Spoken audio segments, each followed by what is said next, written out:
மணப்பெண்ணின் பிரத்யேகமான திருமணம் விவாஹா தி சென்னை சில்க்ஸ்.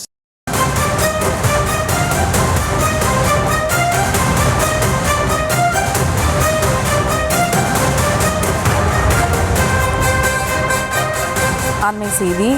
சட்டமன்ற தேர்தல் கூட்டணி தொடர்பாக எம்எல்ஏக்களிடம் காங்கிரஸ் தலைமை கருத்து கேட்பதாக தகவலானது வெளியாக இருக்கிறது. மேலும் விவரங்களோடு இணைகிறார் செய்தியாளர் சுப்புராமன். வணக்கம் சுப்புராமன், விவரங்கள். வணக்கம். 2026 சட்டமன்ற தேர்தலுக்காக தமிழ்நாடு காங்கிரஸ் கமிட்டியினுடைய சட்டமன்ற உறுப்பினர்களிடம் அகில இந்திய காங்கிரஸ் கமிட்டி தற்போது கருத்துக்களை கேட்கப்பட்டு வருவதாக தகவலானது வெளியாகி இருக்கிறது. குறிப்பாக ஒவ்வொரு சட்டமன்ற தேர்தலுக்கும் அதற்கு முன்பாக தேர்ந்தெடுக்கப்பட்ட சட்டமன்ற உறுப்பினர்களிடம் கள நிலவரம், தேர்தல் கூட்டணி, வெற்றி வாய்ப்பு, நமக்கான தொகுதிகளில் நிலவரம் எப்படி இருக்கிறது என்பது குறித்து அகில இந்திய தேசிய தலைமையானது கருத்து கேட்கப்படுவது வழக்கமான ஒரு நடவடிக்கை தான் என்றும் சொல்லப்படுகிறது. ஆனால் இந்த சட்டமன்ற தேர்தலை பொறுத்தவரை திமுகவுடன் கூட்டணியில் இருக்கிறது காங்கிரஸ். முதற்கட்ட பேச்சுவார்த்தை நடத்தி முடிக்கப்பட்டுவிட்டது.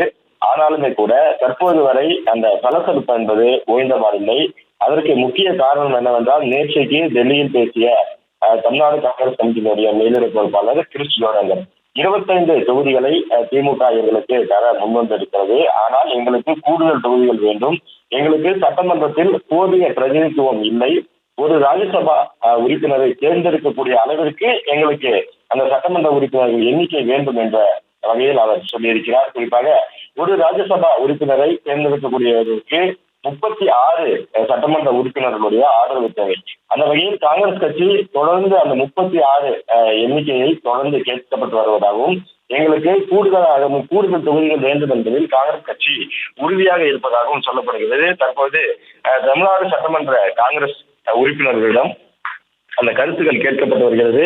அந்த கருத்துக்களின் அடிப்படையில் பெரும்பாலானோர் நாம் திமுகவுடனே கூட்டணிக்கு செல்லலாம். ஏனென்றால் நாம் 20 ஆண்டு காலமாக திமுகவுடன் தொடர்ந்து அந்த கூட்டணியில் பயணித்து வருகிறோம். அதனால் நாம் தற்போது இந்த தேர்தல் நெருங்கக்கூடிய நிலையில் வேறு கூட்டணிக்கு மாறினால் பல சலசலப்புகள் ஏற்படும். அதே போல நாம் வெற்றி பெறுவது என்பது குறித்து உறுதியாக சொல்ல முடியாது என்ற கருத்துக்களை எல்லாம் தெரிவித்திருப்பதாக தகவலானது கிடைக்கப்பட்டிருக்கிறது. இந்த கருத்து கேட்பின் அடிப்படையில் பெரும்பாலான உறுப்பினர்கள் திமுக கூட்டணிக்கு ஆதரவு தெரிவித்திருப்பதாக சொல்லப்படுகிறது. அதே போல சில நாட்களுக்கு முன்பாக தமிழ்நாடு வந்து சென்ற அகில இந்திய காங்கிரஸ் கட்சியினுடைய பொதுச் செயலாளர் KC வேணுகோபால் டெல்லி சென்று அங்கு தமிழ்நாடு மற்றும் புதுச்சேரி நிர்வாகிகளிடம் திமுக கூட்டணியிலிருந்து நாம் வெளியேறினாலும், அதே போல தாவேகவுடன் நாம் கூட்டணி அமைத்தாலும் என்ன நடக்கும் என்பது குறித்தான அந்த புள்ளி விவரங்களை கேட்டிருக்கிறார். அந்த புள்ளி விவரங்களை அகில இந்திய தலைமைக்கு சமர்ப்பிப்பதற்காக அவர் அந்த புள்ளி விவரங்களை கேட்டிருப்பதாக சொல்லப்படுகிறது. தற்போது இந்த கருத்து கேட்பின் அடிப்படையில் பெரும்பாலான உறுப்பினர்கள் திமுக கூட்டணிக்கு ஆதரவு தெரிவித்திருப்பதாக சொல்லப்படுகிறது. விவரங்களுக்கு நன்றி சுப்ராமன். மணப்பெண்ணின் பிரத்யேகமான திருமணம் விவாஹா தி சென்னை சில்க்ஸ்.